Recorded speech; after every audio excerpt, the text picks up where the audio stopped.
Hallihallo meine Lieben und herzlich willkommen zu einem neuen Werner Watches YouTube-Video. Heute wird es ein kleiner Jahresrückblick für das Jahr 2023. Was waren so meine Uhren-Highlights, was ist Wichtiges passiert und was für Trends hat man dieses Jahr gesehen? Viel Spaß! Fangen wir vielleicht an mit einem Trend, der sich gerade zu Beginn dieses Jahres fortsetzte, nachdem er Weihnachten 22 so ein bisschen unterbrochen wurde, weil natürlich Weihnachten eine Zeit ist, in der sehr viele Uhren gekauft wurden, und zwar dem abklingenden Interesse an vor allem modernen, aber insgesamt Integrated Bracelet Modellen.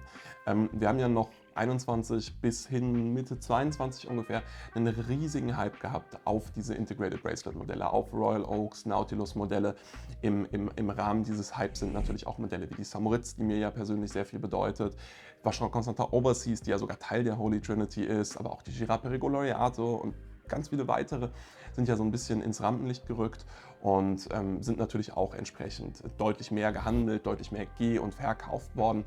Und schon 22 zeichnete sich ab, dass dieses ganze Thema ehrlich gesagt den Bach runtergeht. Also wir hatten Anfang 22 ja den Krieg in der Ukraine, der schon dafür gesorgt hat, dass wir eine extrem starke Marktkorrektur innerhalb vor allem des modernen Uhrenmarktes hatten. Und der wurde dann, wie gesagt, 22 durch Weihnachten so ein bisschen ausgesetzt und 23 ging es los. Und man muss sagen, über das gesamte Jahr hinweg hat man feststellen können, dass sowohl bei Auktionen als auch auf Chrono24 als auch auf dem sozusagen Direct-Sale-Markt die Preise für die Integrated Bracelet Modelle von Woche zu Woche fallen. Das Interesse ist nicht mehr da. Es hat sich ausgeintegrated braceleted und ich verstehe es auch, weil die Uhrenbranche natürlich immer in Bewegung ist und sich immer weiterentwickelt. Und wir hatten so eine lange Zeit jetzt diesen wirklich starken Fokus auf Integrated Bracelet Modelle. Wenn ich so zurückschaue, ging es ja schon 2018, 19 los, dass Royal Oaks und Nautilus in die Höhe geschnellt sind. Highlights waren dann natürlich 20 und 21 und dann kam eben 22 und 23, vor allem eben 23, diese ganz, ganz starke Korrektur. Ich möchte auch gar nicht unbedingt von einem Einbruch reden, weil ich finde nicht, dass die Preise jetzt irgendwie zu tief sind, sondern ich finde, jetzt sind die Preise deswegen Korrektur da, wo sie hingehören. Und jetzt ist vielleicht auch ein Zeitpunkt, die wirklich kaufen zu können, endlich mal wieder, weil die Preise eben endlich mal nicht komplett an der Realität vorbeigehen und von einer Hysterie getrieben sind, sondern weil sie endlich mal gefühlt, zumindest aus meiner subjektiven Perspektive, den echten intrinsischen Wert und auch den echten Marktwert dieser Uhren widerspiegeln. Das ist also die erste Beobachtung aus 2023. Direkt im März war dann ein ganz, ganz großes Event, von dem wir ja alle immer ganz viel mitbekommen, und zwar die Watches and Wonders, die Ex-Basel World. Und natürlich gab es da ganz, ganz viele spannende Modelle und Rolex hat wieder Sachen vorgestellt und. Das spannendste Modell der gesamten Watches and Wonders für mich war, es ist jetzt glaube ich kein großes Wunder, die Cartier Tank Normal. Cartier stellt ja einmal im Jahr ein sozusagen spezielles Modell innerhalb der Collection Privé vor und dieses Jahr war die Cartier Tank Normal dran. Was ist an der Cartier Tank Normal so spannend? Das ist die erste echte Tank und auch die Tank, an der man dann erkennt, warum die Tank heißt. Weil man der Ehrlichkeit aber sagen muss, die Louis mit ihren abgerundeten Seiten, die ist ja schon, man erkennt noch den Gedanken, aber sie hat nicht so wirklich, sie gemahnt nicht mehr so wirklich an den Gedanken, an den Panzer von oben sozusagen.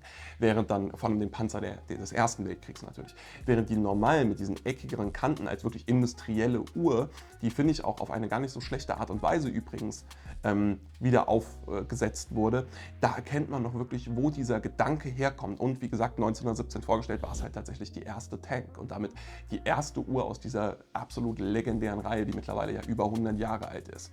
Sagte ich eben schon, ich finde, dass sie nicht besonders schlecht neu aufgesetzt wurde. Ich finde, man hätte vieles besser machen können. Also das Brick Bracelet zum Beispiel finde ich total schön. Das Gehäuse itself ist mir aber ein bisschen zu chunky und es zieht sich auch nicht genug in die Länge.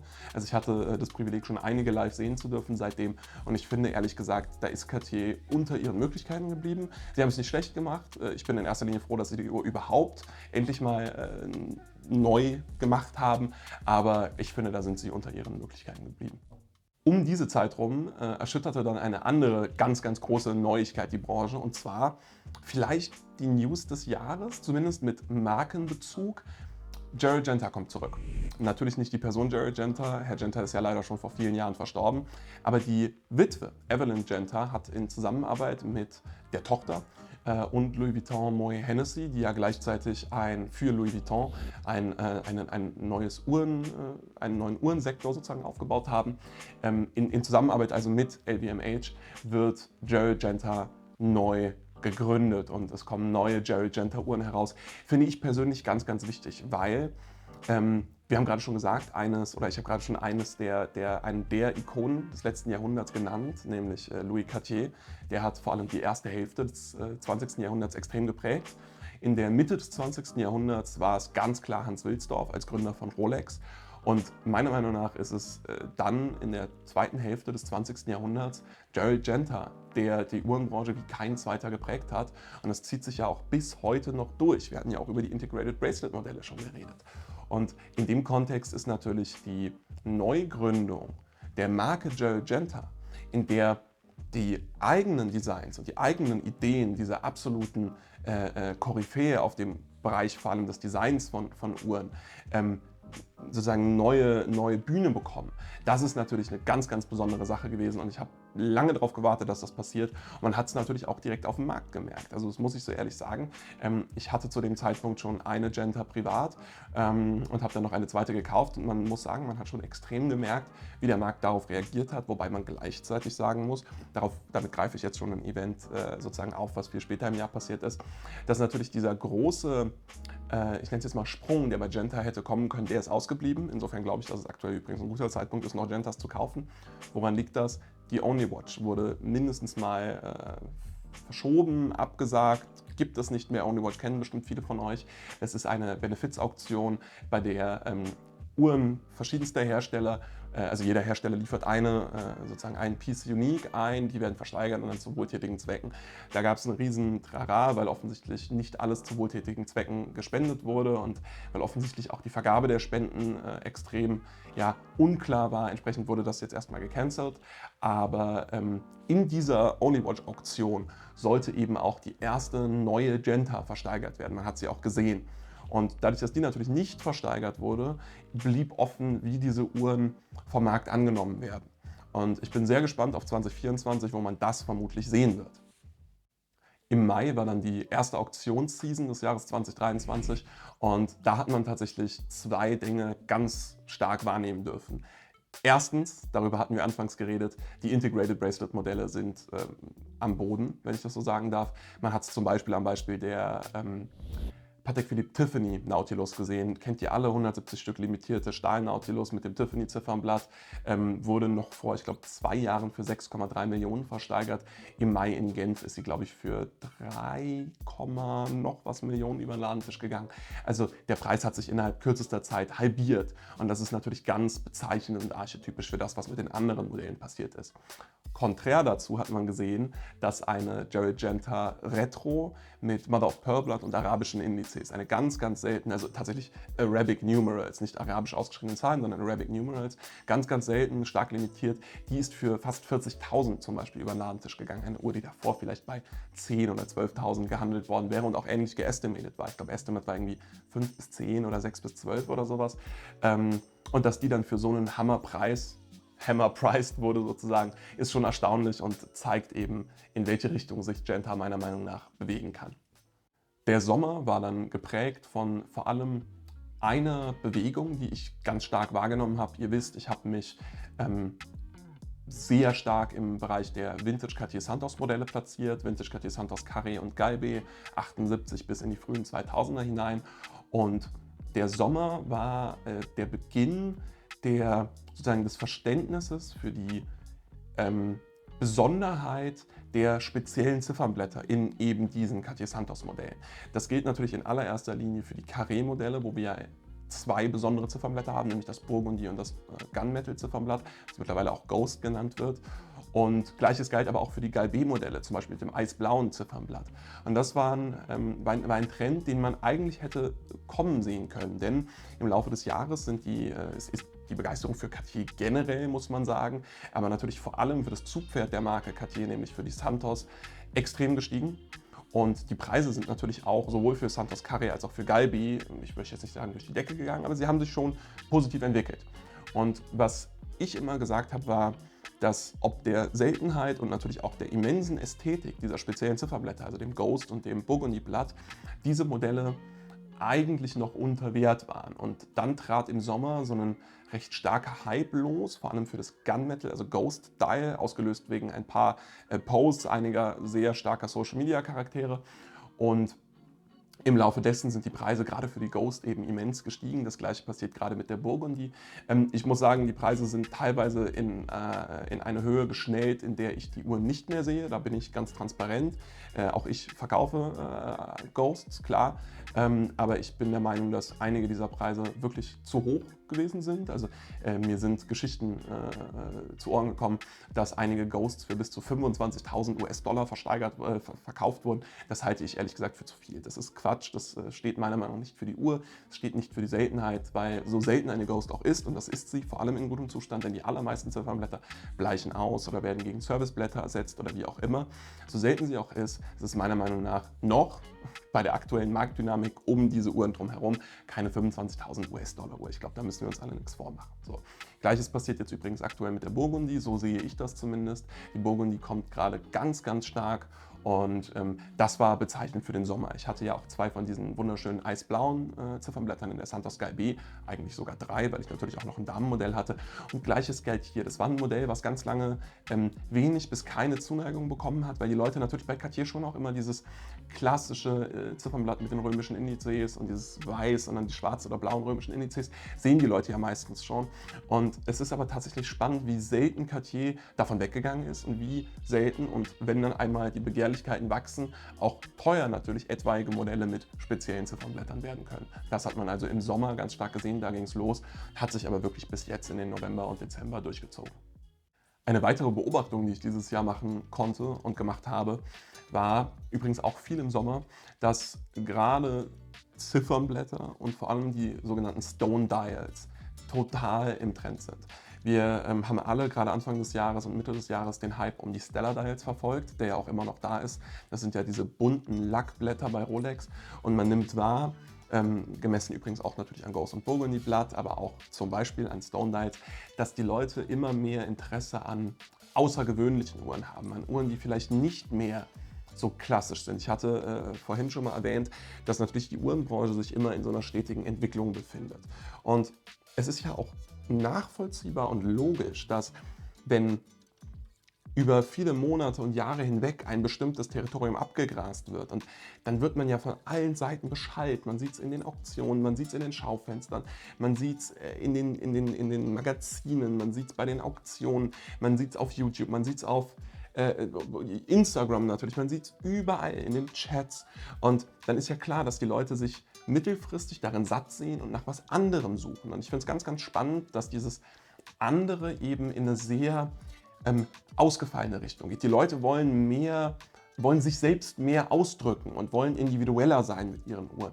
Und im Rahmen dessen werden gerade diese Schmuckuhren und diese Stone Dials, die ja oft miteinander einhergehen, total gefragt. Also gerade bei den Auktionen in Genf im Mai und November hat man das gesehen, weil natürlich Genf schon auch einer der großen Schauplätze dieses Interesses an diesen Uhren ist. Gleiches gilt aber zum Beispiel auch für die Auktion in Hongkong, ich glaube im Juni. Und auf dem freien Markt sieht man das aber genauso. All die Lapislazuli-Blätter, Onyx-Blätter, bei Day-Dates natürlich ganz stark.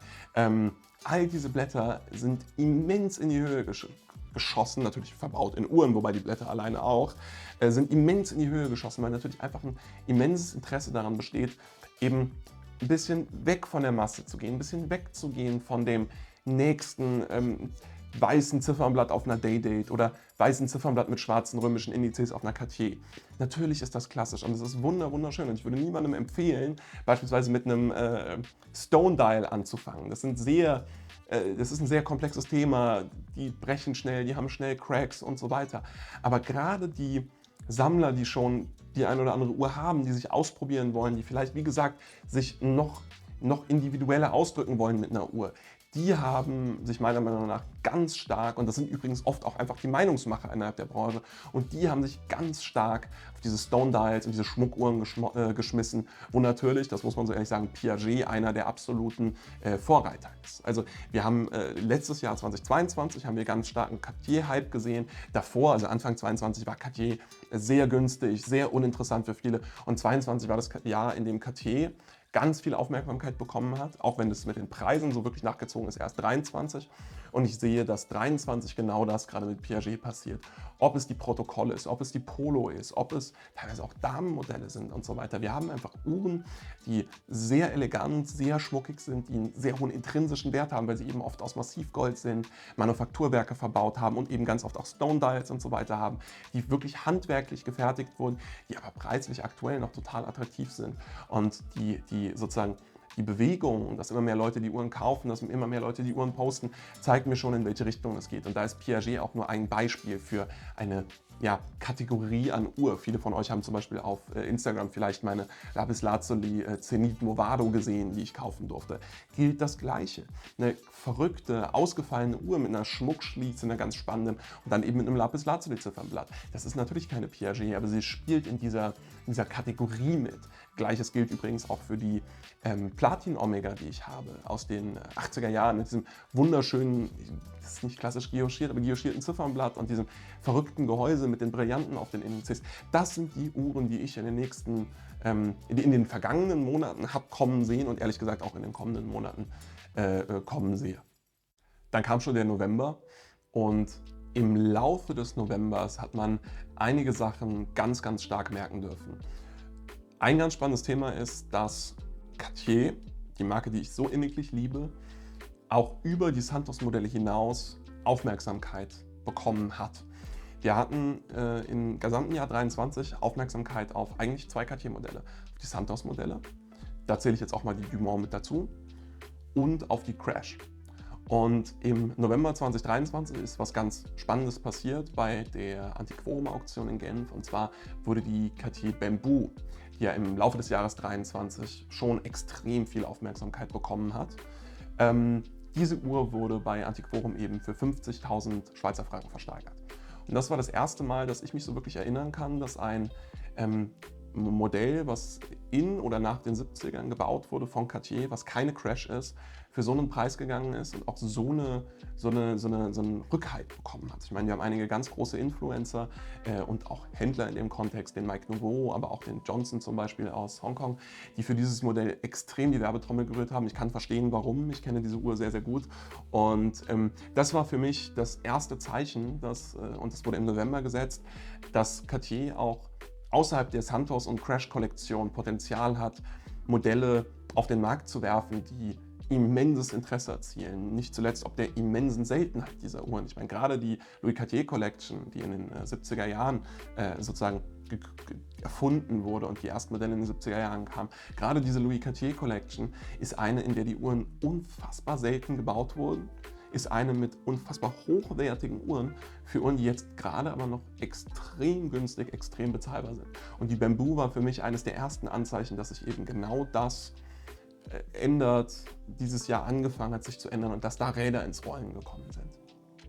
Gleichzeitig ist in Genf bei den Auktionen im November etwas recht Gutes passiert, und zwar sind die Ergebnisse doch recht stark gewesen. Also viele hatten nach dem schwachen Jahr 2023 damit gerechnet, und nachdem gefühlt auch der Mai nicht ganz so stark war, mit ein paar Ausnahmen, dass der November recht schwach werden könnte, weit gefehlt. Also ich muss sagen, ich war extrem überrascht, als ich dann im November in Genf selbst sein durfte und mir die Auktion verfolgen durfte, wie gut doch viele Uhren performt haben.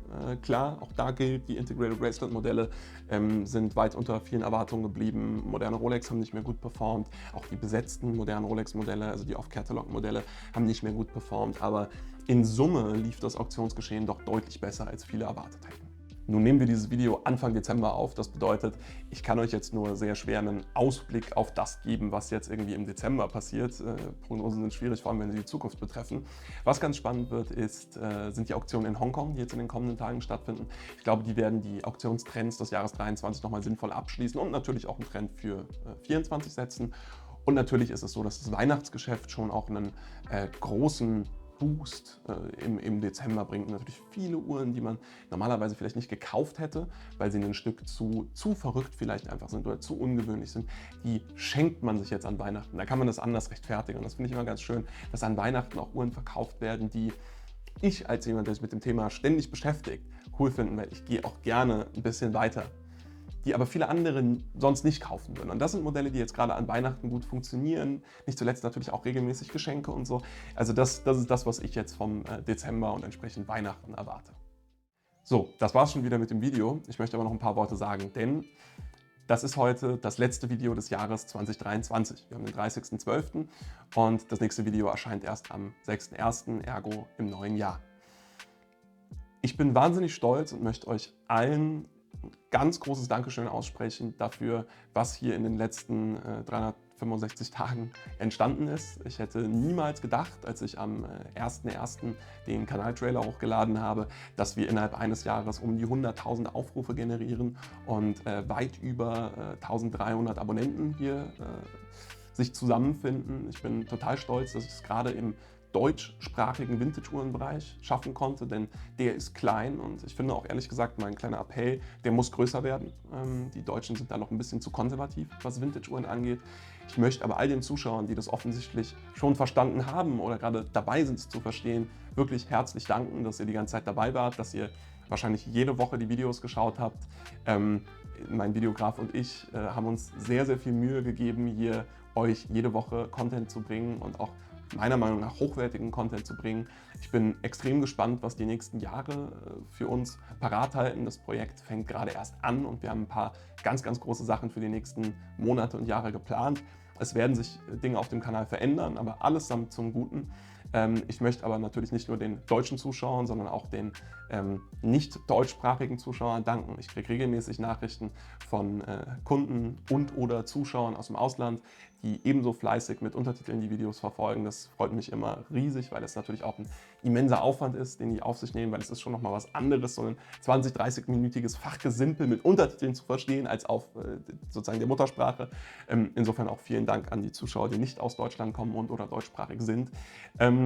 So verbleibe ich. Ich möchte auf das Video nächste Woche hinweisen, was quasi ja fast schon so eine Art zweiter Teil dieses Videos ist, denn es geht um einen Jahresausblick sozusagen für 2024, in dem ich ja, prognostiziere und sage, was ich glaube, was 2024 die Trends sein werden und was 2024 groß passieren wird. Da unbedingt auch einschalten. Ich hoffe, das Video hat euch gefallen. Ich wünsche euch einen guten Rutsch ins neue Jahr und bis zum nächsten Video. Ciao!